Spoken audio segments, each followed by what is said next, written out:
Hello friends, today let us see mechanical rotational system. So as we know that mechanical systems are of two types, translational system and rotational system. Today we are going to see mechanical rotational system.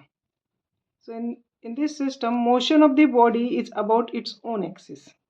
Here force gets replaced by torque, displacement by angular displacement theta, velocity by angular velocity omega, and acceleration by angular acceleration alpha. So this rotational system has three components. First is rotational mass, or it is called as moment of inertia.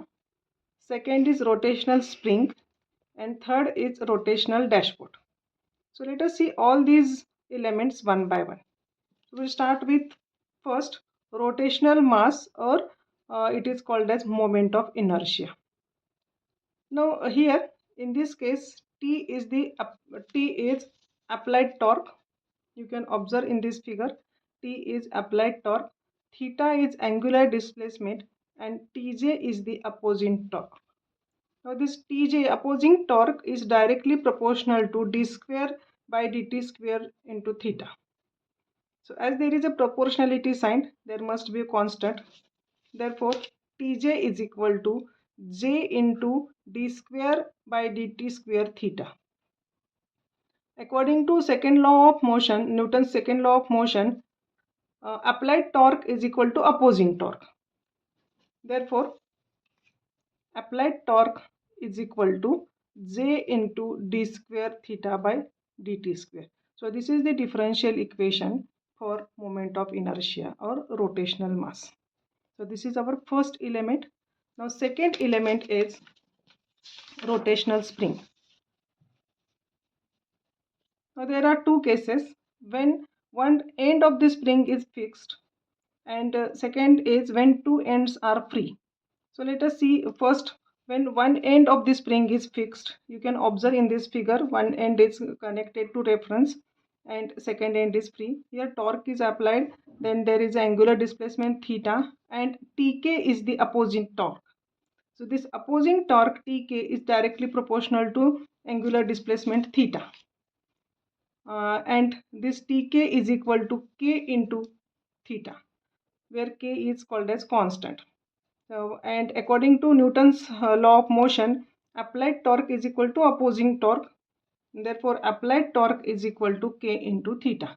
So this is first case. Now in second case, when two ends of the springs are free, at that time there will be two displacements, theta 1 and theta 2.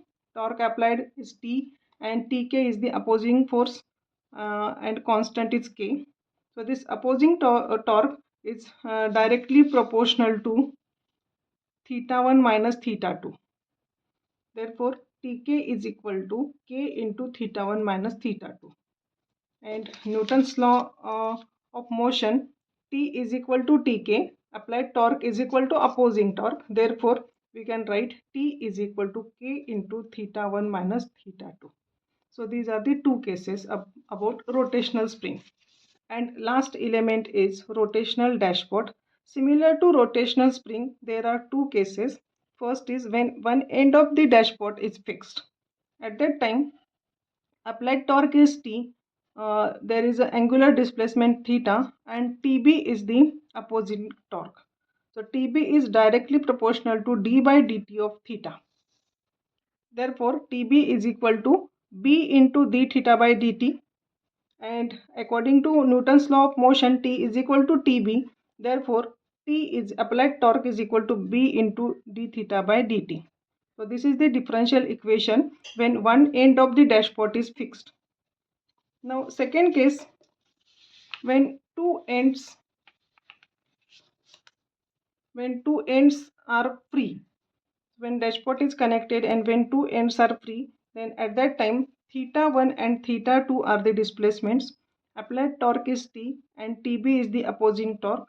So this opposing torque Tb is directly proportional to d by dt of theta 1 minus theta 2, and therefore there is a constant b. Therefore Tb is equal to b into d by dt of theta minus theta 2, And according to Newton's law of motion, applied torque is equal to opposing torque. Therefore, applied torque is equal to B into d by d theta into theta 1 minus theta 2.